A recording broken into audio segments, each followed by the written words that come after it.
मुख्य कहानी जो है वो राजा बलि के बारे में बहुत ज्यादा प्रसिद्ध है। राजा बलि वैसे तो राक्षसों का राजा था, लेकिन उसकी नीयत राक्षसों जैसी नहीं थी। वो एक बहुत अच्छे विचारों वाला, बहुत पवित्र ख्यालात वाला था, लेकिन राक्षसों में रहने के कारण उसको ऐसा हम मान लेते हैं कि भाई वो राक्षस वंश में होने के कारण नेक नहीं था। परंतु उसने भी क्या किया कि यज्ञ किए, और यज्ञ करने के बाद में उसने सोचा था कि मैं 101 यज्ञ करके इंद्र का राज ले लूं, स्वर्ग बैकुंठ को मैं अपना बना लूं। इसलिए उसने 101 यज्ञ करने का संकल्प लिया और यज्ञ करने भी लग गया। वैसे यज्ञ करते करते जो भी उसके पास आता था दान दक्षिणा देता था, किसी को खाली नहीं जाने देता था।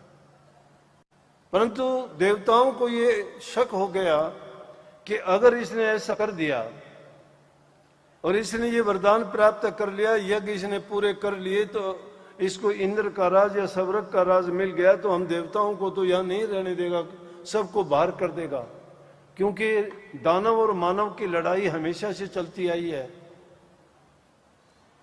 वो यज्ञ पूरे कर जब विष्णु भगवान के पास देवता जाके कहने लगे कि राजा बलि ऐसा करता है, अगर उसने ऐसा कर दिया तो हमारी बर्बादी हो जाएगी।